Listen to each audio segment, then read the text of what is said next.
Bun venit, dragi prieteni! În acest videoclip vom păși împreună în energia anului 2026, un an al transformărilor profunde, al noilor începuturi și al clarității interioare. Fiecare zodie va primi un mesaj special, o direcție și o vibrație care să vă ghideze spre cele mai bune decizii. Așadar, relaxați-vă, respirați adânc și haideți să descoperim împreună ce vă rezervă Universul în 2026. Să începem!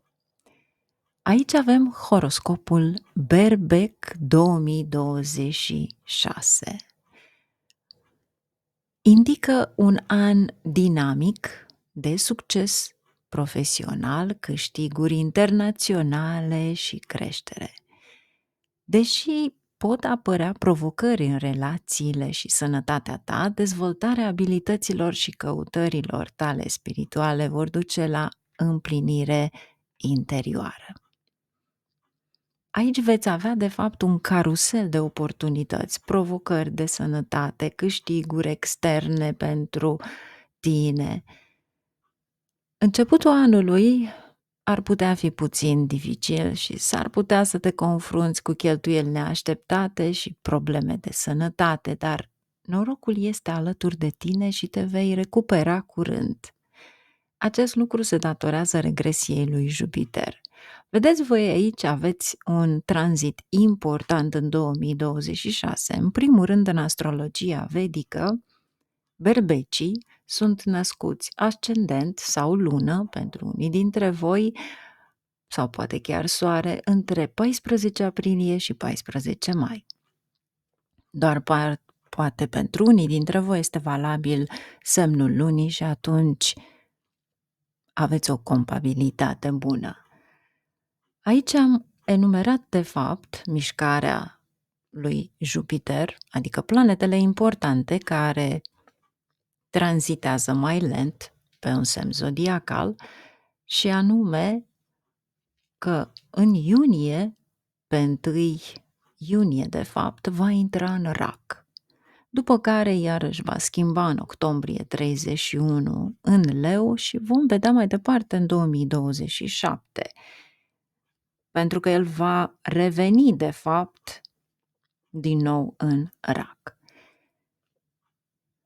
Saturn rămâne în Pești până pe 3 iunie 2027. După cum știți, Jupiter întotdeauna rămâne într-un semn zodiacal în afară de retrogradările pe care le are un an de zile, adică între 12 și 13 luni.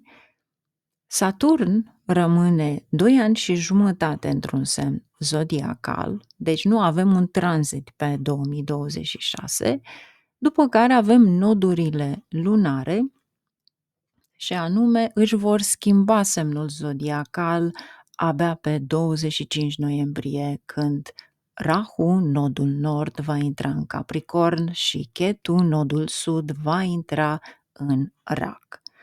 Până atunci avem doar pozițiile, tranzitele care ni le oferă tot anul, iar celelalte planete, evident, tranzitează mult mai repede. Deci pentru cei care nu știu, vom avea aceste tranzite pe fiecare lună, la fiecare horoscop al lunii, dar din pură curiozitate să știți că Marte tranzitează 45 de zile într-un semn zodiacal, în afară de retrogradare care poate fi 60 cu 180 de zile, Venus 23-28 de zile, dar în momentul în care nu o mai vedeți pe cer, își ia o retrogradare de peste 40 de zile, Mercur, după cum știți, 23 cu 30 de zile și variază, bineînțeles, dacă e retrograd.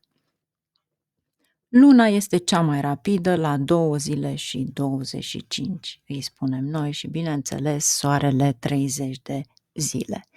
Deci, ce este mai important aici? Aveți planetele lente, dar Pe măsură ce vom face horoscopul lunar, veți avea în funcție de tranzitul planetelor și pozițiile lor ce se întâmplă pentru fiecare dintre voi în parte, într-un mod general, bineînțeles. Deci, per becul,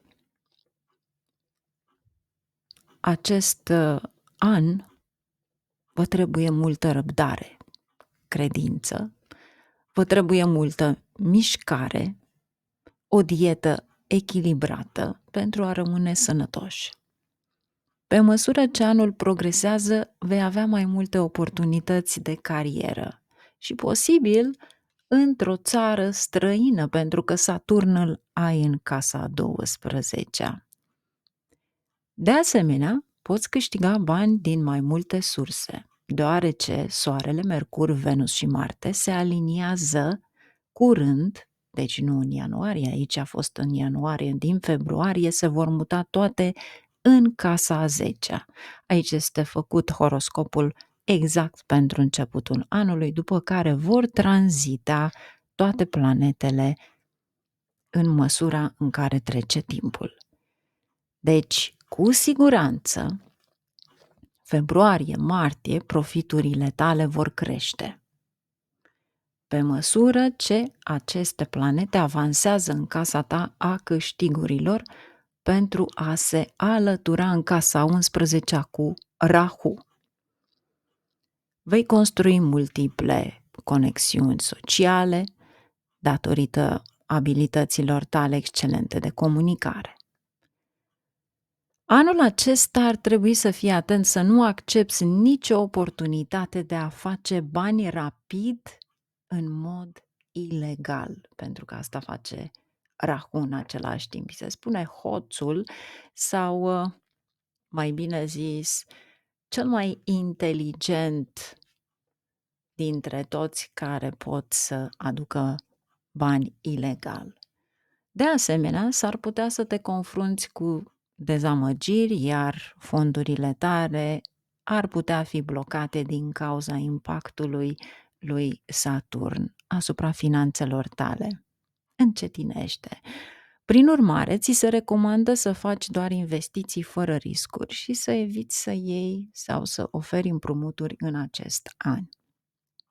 Saturn nu este principalul care plătiți o karmă. Pe tema aceasta voi face un videoclip separat în care vă arăt că, de fapt, Saturn curăță o cale, cizelează, dar o face să dăinuie pentru totdeauna. Principalul tău obiectiv în acest an ar fi perfecționarea abilităților tale, învățarea unor lucruri noi și concentrarea pe dezvoltarea personală prin dobândirea de expertiză în abilitățile valoroase. Mintea ta va fi distrasă de la relații în acest an. S-ar putea, de asemenea, să suferi o problemă de intimitate, să zicem, sau poate că relația ta existentă, dacă există, bineînțeles, s-ar putea încheia din cauza lipsei unei legături emoționale profunde sau poate că pentru tine este deja închisă și te-ai împăcat cu acest lucru, dar merge înainte dacă ai o familie. Acesta este impactul comun al lui Ketu și Saturn, care îți afectează relațiile și plăcerile sexuale, având în vedere Ketu fiind în casa a 5-a în Leu.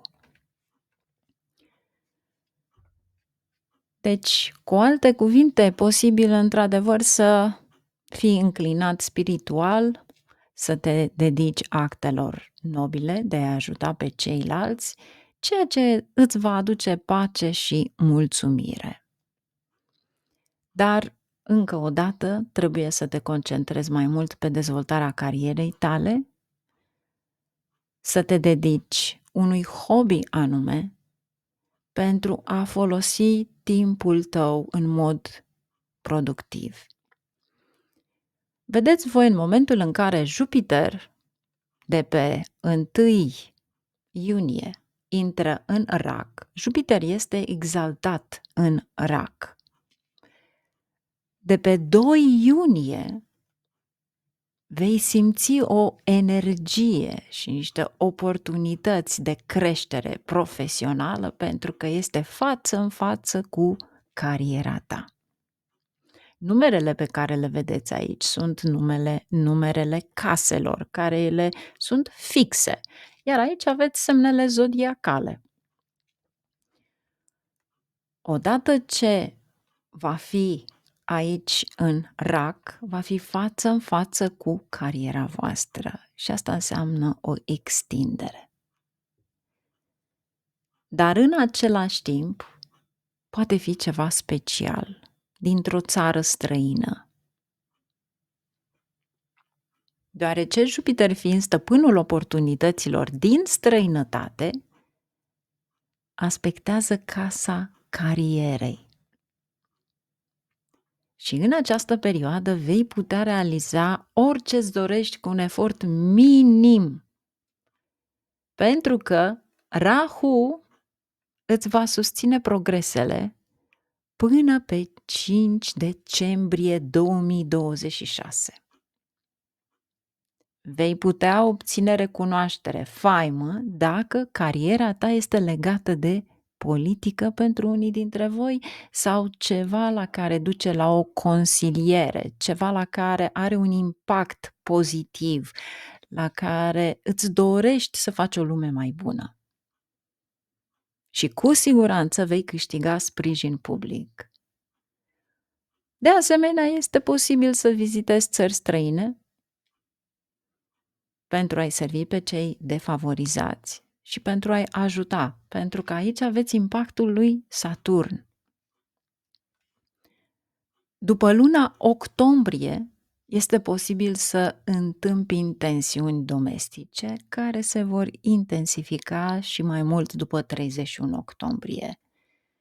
Deci, după ce iese Jupiter din forma exaltată din casa familiei, iar Marte slăbit va rămâne, sănătatea mamei tale ar putea de asemenea să își pună amprenta sau poate chiar altcineva din casă care poate are o problemă emoțională pentru cei care mama nu mai există.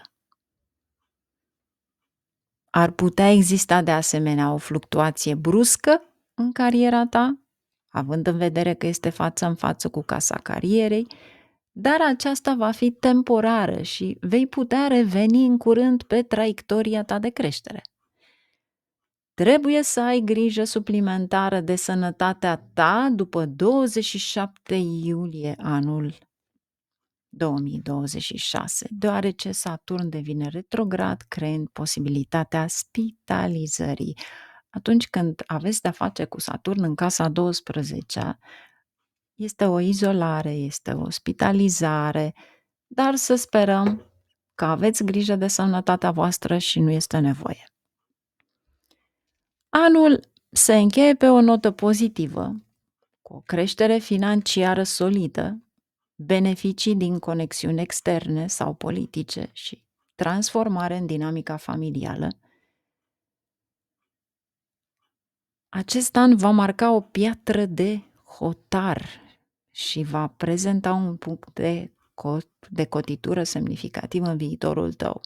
Vom discuta 2026 ca numerologie, numărul 1 ca oportunități și care va fi anul tău personal în funcție de fiecare dintre voi în parte. Deci, eu v-aș spune să fiți foarte atenți în cariera voastră pentru 2026, pentru că marchează o fază extrem de puternică pentru avansarea în carieră și creșterea financiară. Aici aveți conjuncții planetare unice care se formează din ianuarie și le vedeți aici. ceea ce va aduce mult, mult noroc, pentru că ele se aliniază în casa nouă, unde este casa norocului. Aici este recunoaștere, promovări în locuri de muncă, creșteri salariale, obținerea de roluri de conducere. Pe de altă parte, cei care aveți propria afacere vor atrage noi proiecte și clienți din străinătate. Vânzările tale lunare vor crește, în special spre sfârșitul anului 2026. Deci, vârful carierei va fi între 2 iunie și 31 octombrie, când Jupiter este exaltat în casa a 4-a. Familia te va sprijini, vei dobândi stabilitate financiară și abundență. Afacerile vor înflori. Abilitățile tale de networking vor fi îmbunătățite datorită plasării lui Rahu în casa 11. Acest an este ideal pentru a-ți perfecționa abilitățile de comunicare, ceea ce te va ajuta să excelezi în carieră. Aici poți să negociezi și să ai încredere în cheia succesului tău financiar pentru a atrage noi oportunități. Dar fiți foarte atenți, ceea ce am spus înainte cu Rahu, etica ta va fi de asemenea testată în această perioadă și trebuie să te asiguri că nu urmărești banii rapid și nu iei scurtături pentru a câștiga rapid. Faceți investiții inteligente pe termen lung. Aplicați și acceptați oportunități de angajare în străinătate și opțiuni de angajare la distanță. Evită ambiția excesivă sau luarea deciziilor impulsive pentru a-ți multiplica câștigurile. Ai răbdare, pentru că toată lumea va avea și suișuri și coborâșuri în carieră. Și rămâi motivat și lucrează pentru abilitățile tale de comunicare și de networking la orice vârstă ești. Pentru că Rahu asta face în casa 11. Lunile ianuarie, februarie, martie, iunie, iulie, noiembrie îți vor accelera creșterea în carieră și îți vor aduce vești pozitive. Cu toate acestea, trebuie să eviți asumarea de riscuri în lunile mai și decembrie. Deci cu banii vei sta bine, dar evită cheltuielile excesive, verifică cu atenție documentele dacă cumpărați proprietăți imobiliare sau terenuri, evitați achizițiile impulsive legate de active și diversificați-vă investițiile pentru a reduce riscul de pierderi. Pentru 2026 veți avea horoscopul lunar pe canal pentru fiecare semn zodiacal și pe site, aveți linkul în descriere, aveți remedii practice pentru fiecare semn zodiacal bazat pe energiile planetare ale semnului zodiacal la pagina Remedii. Pur și simplu apăsați pe acel link și vă duce pe pagina mea.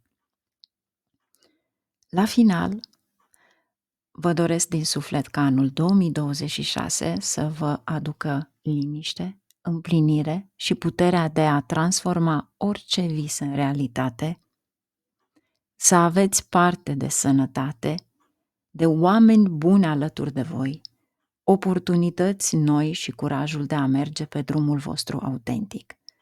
Fie ca acest an să fie plin de lumină, inspirație și momente care să vă bucure inima.